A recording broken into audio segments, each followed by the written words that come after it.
നമസ്കാരം പ്രിയപ്പെട്ട സുഹൃത്തുക്കളെ, നമസ്കാരം പ്രിയപ്പെട്ട പ്രവാസി സുഹൃത്തുക്കളെ. ഏറെ കാലത്തിന് ശേഷം നമ്മൾ എറണാകുളം ജില്ലയിലേക്ക് വീണ്ടും എത്തിയിരിക്കുകയാണ്. എറണാകുളം എടപ്പള്ളി ജംഗ്ഷനിൽ നിന്ന് നമ്മൾ നേരെ ചേരാനല്ലൂർ ഡയറക്ഷനിലേക്കാണ് പോകുന്നത്. ചേരാനല്ലൂർ ഡയറക്ഷനിലോട്ട് പോകുമ്പം ഉള്ള അണ്ടർപാസിൻ്റെ കൺസ്ട്രക്ഷൻ വരുന്ന ഭാഗത്തായിട്ടാണുള്ള ഇടപ്പള്ളി ജമാഅത്ത് മസ്ജിദിൻ്റെ അടുത്തായിട്ട് നിർമ്മിക്കുന്ന അണ്ടർപാസിൻ്റെ കാഴ്ചകളാണ് നിങ്ങൾ കണ്ടുകൊണ്ടിരിക്കുന്നത്. 4 വലിയ തൂണുകളിലായിട്ട് തന്നെ ബോക്സ് ഗർഡറുകൾ ഉപയോഗിച്ചിട്ടുള്ള കുറച്ച് നല്ല നീളത്തിലായിട്ടുള്ള ഒരു അണ്ടർപാസിൻ്റെ കൺസ്ട്രക്ഷൻ ഈ ഒരു ഭാഗത്തായിട്ട് കഴിഞ്ഞിട്ടുണ്ട്. ഇനി അപ്രോച്ച് റോഡുകളുടെ നിർമ്മാണമായിരിക്കും ഇനി വരാനുള്ളത്. ചിലപ്പോൾ മാറ്റങ്ങൾ സംഭവിക്കാം. ഇവിടെ കുറച്ച് പണികളൊക്കെ ഓറിയൻ്റൽ കമ്പനി കുറച്ച് സ്ലോവിലാണ് കൊണ്ടുപോയിക്കൊണ്ടിരിക്കുന്നത്. ചിലപ്പം എന്തെങ്കിലും വലിയ മാറ്റങ്ങൾ കൊണ്ടുവരാനായിട്ടായിരിക്കും. ചിലപ്പം കുറച്ചുകൂടെ നീളത്തിലായിട്ട് തന്നെ ഫ്ലൈ ഓവറിൻ്റെയൊക്കെ നിർമ്മാണ പ്രവർത്തനങ്ങൾ വരാനുള്ള സാധ്യത ഉണ്ടായിരിക്കും.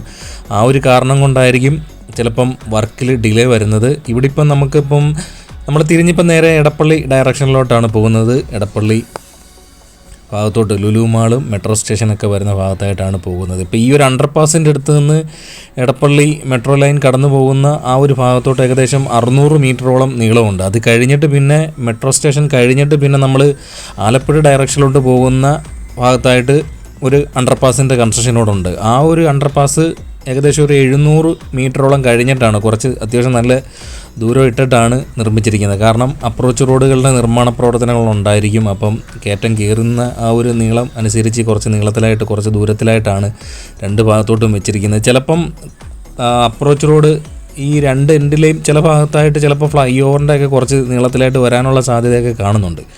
അപ്പോൾ പറയാൻ പറ്റത്തില്ല, എന്തെങ്കിലുമൊക്കെ മാറ്റം ഉണ്ടാകും. നമ്മളിപ്പം എടപ്പള്ളി സിഗ്നലിൻ്റെ ആ ഒരു ഭാഗത്തായിട്ടാണ് എത്തിയിരിക്കുന്നത്. ഇവിടുന്ന് ഇടത്തോട്ടുള്ള റോഡെന്ന് പറയുന്നത് NH 544 അത് നേരെ പാലക്കാട് കോയമ്പത്തൂർ വഴി സേലം വന്ന് കണക്റ്റ് ആവുന്ന 340ഓളം കിലോമീറ്റർ നീളത്തിലായിട്ടുള്ള ദേശീയപാതയാണ്. ഇവിടുന്ന് വലത്തോട്ടുള്ളത് നേരെ എന്ന് പറഞ്ഞു കഴിഞ്ഞാൽ പാലാരിവട്ടം ഭാഗത്തോട്ടുള്ള റോഡുമാണ്. അപ്പോൾ ഇതാണ് നമ്മുടെ എടപ്പള്ളി സിഗ്നലിൻ്റെ അടുത്തായിട്ടുള്ള ഏറ്റവും പുതിയ കാഴ്ചകൾ. ഇത് കഴിഞ്ഞിട്ട് പിന്നെ നമ്മൾ ചേരാനല്ലൂർ ഭാഗത്തോട്ട് പോകുമ്പം ബാക്കിയുള്ള സ്ഥലങ്ങളിലെ, അതായത് ഇടപ്പള്ളി റെയിൽവേ ഓവർ ബ്രിഡ്ജിൻ്റെയും പിന്നെ കുന്നംപുറം ഭാഗത്തായിട്ടുള്ളതൊക്കെ ഡ്രോൺ വീഡിയോ എടുക്കണമെന്നും പറഞ്ഞ് നേരെ അങ്ങോട്ട് പെതുക്കെ നടന്നു പോയതാണ്. അപ്പം ആദ്യം ഇത് കഴിഞ്ഞിട്ട് പിന്നെ റെയിൽവേ ഓവർ ബ്രിഡ്ജിൻ്റെ വീഡിയോ എടുക്കാൻ വേണ്ടിയിട്ട് പോയതാണ്. അപ്പോഴത്തേക്ക് ഭയങ്കരമായിട്ടുള്ള മഴക്കോളും മഴ അങ്ങോട്ട് പെയ്ത് തുടങ്ങുകയും ഞാനാണെങ്കിൽ റെയിൽവേ ഓവർ ബ്രിഡ്ജിൻ്റെ മുകളിലെത്തി. അവസാനം ഒരു പ്രൈവറ്റ് ബസ് വന്നതിന് പെട്ടെന്ന് തന്നെ കൈ കാണിച്ചപ്പം അത് പെട്ടെന്ന് റോഡിൽ തന്നെ നിർത്തുകയും എന്നെ കയറ്റിക്കൊണ്ട് പോവുകയും ചെയ്തു. പെട്ടെന്ന് തന്നെ ചേരാനല്ലൂർ അണ്ടർപാസിൻ്റെ അടുത്തായിട്ട് ഇറങ്ങാൻ വേണ്ടിയിട്ട് പ്ലാൻ ചെയ്തു. അവിടെ ചെന്ന് ഇറങ്ങിയപ്പോഴത്തേക്ക് ഇതാണ് അവസ്ഥ.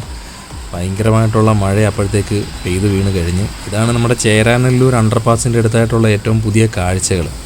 ഇവിടെ ഞാനൊരു ബസ് കൊണ്ടുവന്ന് നിർത്തി ഓടി ഇറങ്ങി. ഇവിടെ ഒരു ചെറിയൊരു തട്ടുകട പോലുള്ളൊരു സംഭവമുണ്ട്, ഒരു പെട്ടിക്കട. അതിനകത്ത് കയറിയൊരു ടാർപ്പയുടെ കീഴിലോട്ടാണ് കയറി നിന്നത്. അപ്പം ഇവിടെ അപ്രോച്ച് റോഡുകളുടെ പണി വലുതായിട്ട് തുടങ്ങിയിട്ടില്ല. കുറച്ച് മണ്ണ് കൊണ്ടിട്ടിരിക്കുന്ന പണികളാണ് ഈ ഒരു ഭാഗത്തായിട്ട് തുടങ്ങിയിരിക്കുന്നത്. അല്ലാതെ ഇവിടുത്തെ കോൺക്രീറ്റ് വർക്കുകളൊക്കെ കഴിഞ്ഞിട്ടുണ്ട്. കുറേ നാളിന് ശേഷമാണ് എറണാകുളം ഭാഗത്തായിട്ട് വീഡിയോ എടുക്കാൻ വേണ്ടിയിട്ട് വന്നപ്പോൾ ഇങ്ങനത്തെ ഒരു അവസ്ഥയായിപ്പോയി. എന്തുവായാലും ബാക്കിയുള്ള ഭാഗത്തെയൊക്കെ കാഴ്ചകൾ ഉടൻ തന്നെ എത്തിക്കാൻ ശ്രമിക്കുന്നതായിരിക്കും. പുതിയൊരു വീഡിയോയുമായി വീണ്ടും എത്തും. കാത്തിരിക്കുക.